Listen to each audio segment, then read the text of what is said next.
Well, our Better Call Bacon investigation has found a growing number of people are on the hook for small business loans that they never applied for, nor should they have qualified for. The COVID-era loans were issued years ago, and now fraud victims find themselves having to prove they didn't apply for or receive that money. Consumer investigator Shannon Bacon joins us live in studio with more tonight. Stacey Keith, the Small Business Administration is asking a lot of invasive questions of these fraud victims, but the SBA is not answering my questions about why they issued these fraudulent loans in the first place. I was literally shaking, going, what is this? I never took out a loan, and I'm not a small business, so how could they approve it? Dawn Forrest of Venice is the latest to call me about a loan the Small Business Administration says she owes. The government claims she took out a $20,833 COVID-era loan in 2022. Yet Dawn says she wasn't notified until June 2024 that the loan even existed. Can't reach anybody. I got one person who said they couldn't help me. It wasn't their department. Just keep communicating through secure email. Even after I told them no one ever answers the emails. Sound familiar? I've been investigating the same situation for Joseph Carpenter, a veteran in Pinellas County.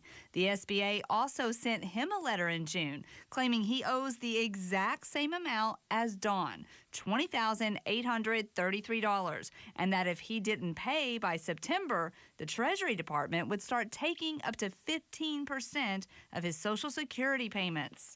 How does this happen in this country? This is stupid. I was able to help Joseph get the government to agree to keep their hands off his Social Security while they investigate his fraud claim. But since his story, numerous others called me about their own nearly identical letters. And not only do they all say they did not apply for the loan, not one of them would have qualified for the loan. But they're all being asked to prove they didn't get the money.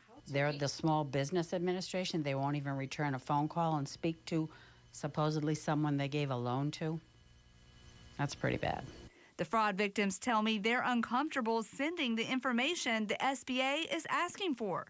Tax forms dating back to 2019, a police report, 3 years of tax returns, IRS verification, their driver's license, and a selfie of them holding their driver's licenses. The fraud victims tell me they worry that information could lead to more fraud. The SBA Inspector General estimates more than $200 billion in fraud from SBA loans. These victims tell me that they are insulted that the SBA wants this information when they won't tell them where they sent the money or show them proof that they applied for the loan.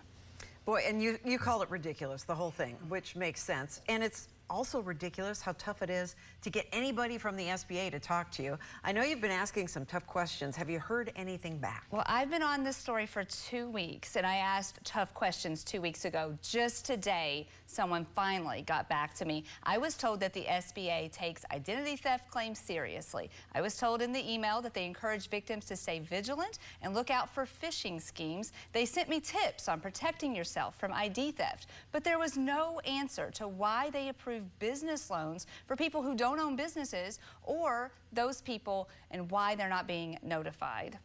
Wow, and this was in an email, you say, so nobody's actually talking to you in person then? No, I was able to speak to the OIG investigator, but they investigate fraud and they want all of these people to reach out to them, but they can't do anything about this. They can't stop the Social Security withholding. But they offered you some tips.